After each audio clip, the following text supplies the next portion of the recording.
Yeah, first of all, it's a great honor to be here again. But I think every time that I come here, I'm a little bit unlucky because last time I was presenting my research here, Brazil was playing against Germany, and it wasn't like a good story. But I celebrate, one goal I celebrate in the end, and people kind of, the Germans, I love it, the way they treat me, like, oh, you know, Kopfhol, you know, head high.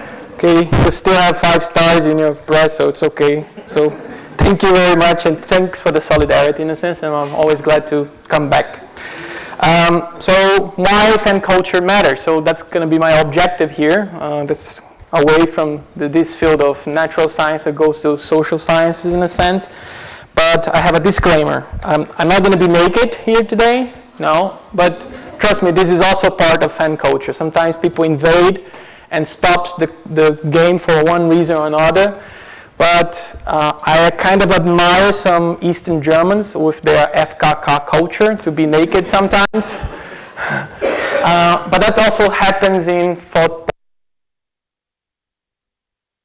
Don't worry if someone invades here naked. It's just part of the game. It's part of the culture. Don't worry about that.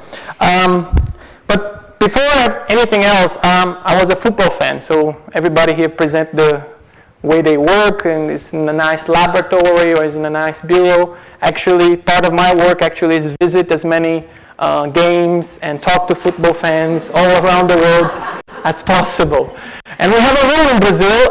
We always have to support our kind of home club. So if you live in a place, you actually try to find the club that's playing in your area and try to support. So I did my Erasmus in Portugal. I also support the local team there. That's my home club in Brazil, and that's Hanover 96 here in Hanover, in a sense. But the real question is, what's a fan? No, that's not me. Actually, he's pretty famous. He's a Newcastle fan. His name is Beef Roberts, and nice name, right? And he's famous in Newcastle in a sense. But what is define a fan, and what scientists will try to figure out this question? What is a fan and what is a football fan? The answer in my research for my PhD, it's complicated. It depends. It depends on what science and what department you're looking at. So for example, if you look at etymology, you'll find out that fan comes back from this old conception of fanatismos or fanatics or fanatic, which is very interesting. The first time that if you look at the OED, for example, the Oxford English Dictionary, you're going to find out that it's marked by excessive enthusiasm and uncritical devotion, which is problematic because in my master thesis and actually now in my research, I found out that most of football fans, they're very critical. They're not uncritical. They're very critical in their club, in their football players, in the system itself. It really, etymology doesn't give a precise answer for what is a fan. If you go to the field of linguistics, it's also problematic because every language will come up with a different name.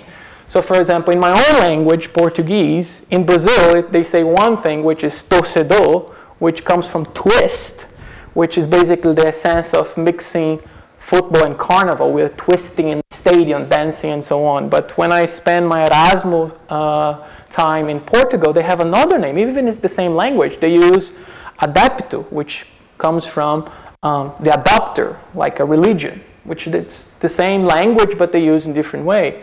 For example, in Italy, they use the name tifosi, which is the person who makes the tifo, who parts of the choreography. If you do a choreography in the stadium, the Italians will say, oh, you are tifosi, and so on. In Argentina, they use hinchada, which is the swallow. So linguistics will not give you a precise answer for what is a fan. My background is economics, so they're going to look at consumer and how a fan becomes a consumer in a sense. It's also problematic because it doesn't give the precise answer. Lawyers would look at fans as just consumer rights or membership rights, and you have sociological definition, which is basically a combination with a lot of those sciences. But they're going to look at specifically in the relationship between fans and society in general. My criteria in my research is this machine.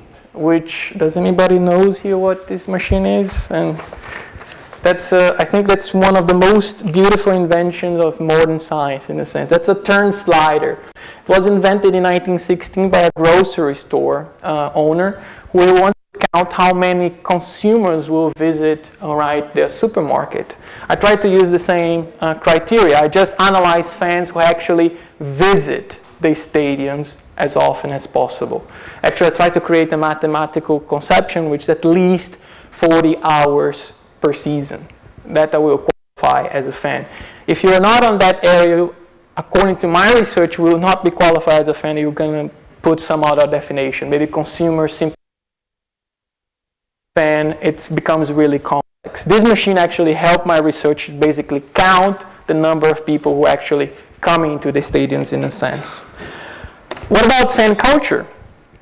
And then it becomes really complicated, because analyzing fan culture is like analyzing any other culture. So if I want to analyze German culture, I'm going to analyze just your uniforms, your military uniforms. No, that's not going to be controversial. If I want to analyze Brazilian culture, I'm just going to analyze the dance or the carnival. No, it's also complicated. So it really depends what kind of researcher and science you're going to use to answer this question. So for example, Professor Henry Jenkins from the University of South California came up with this definition, which is kind of interesting. I just don't agree with the last part, but it's pretty intelligent. Fan culture are amateurs for circulation through the underground economy that draws much of its contents from the commercial culture. He's analyzing basically science fiction, comic books, manga, anime, video games, and movies, which is actually creates a whole universe of, if you are a fan of any of those things, creates an independent area of culture that actually it's far beyond the original thing, like science fiction, comic books, and so on. The only problem, I think, is the commercial culture, because if you try to use that definition into fan culture, it doesn't work, because most of the fan culture that is produced, actually, it goes against the commercialization of football in recent years. So that's why I have to use a German in my research that I have to study a lot, which Adorno, which he is going to analyze how ambiguous sports cultures is. And actually, in this statement, he's criticizing that there is a big difference between a person who actually practicing the sport, learning discipline, learning, for example, the spirit of chivalry in a sense, and the people who shouts in the sidelines, who can be very brutal and ugly sometimes. That's why you see sometimes very ugly scenes in football stadiums and football games around the world. And that's why I love this, actually you can buy a t-shirt in Football Philosophers in England with that, football implies the desire to suffer. That's one of Adorno's definition for that sport, which is basically true. If you go into a game, you're gonna suffer, because most of the time your team is gonna lose. Mathematically, it's not possible for you to win all the time, all right? And that's basically my research question, which is football suffering this process of gentrification? What's that? It's basically it's becoming expensive and almost impossible to follow and to be a football fan or to be a sports fans in general. And I'm analyzing in my work some of these criteria, and actually some of these criteria would be a lecture independent itself. For example, the rise of ticket prices, the design of all-seated stadiums, the commodification of fan culture. Today you can buy anything, like is related to buying a project, to buying a t-shirt, to buying like your favorite football star and so on.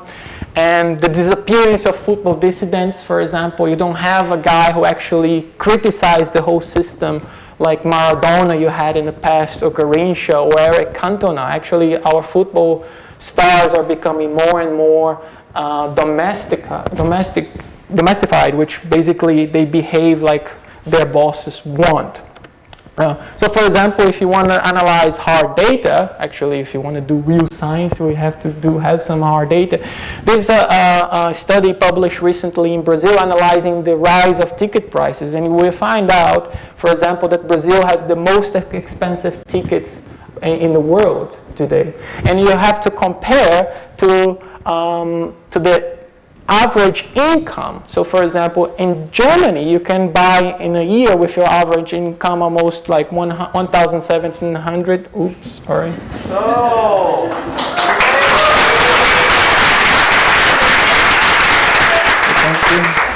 This is going to be in the end. So we find out that ticket prices is one of the main evidence of the gentrification of the sports today. But why it matters? Why football fan culture it matters today? And that's, I think that's the hardest question that any researcher looking for this theme is looking today. My answer is like, forget all the hard data or the complex sociological issues that I'm trying to expose today. The economical obscenity, the legal complications, the cultural diversity, the state reactions and repression. My simple answer to this question is look at this picture, and I think no scientist in the world, I dedicated half of my academic life into this theme, could give a precise answer to what is football passion. Thank you.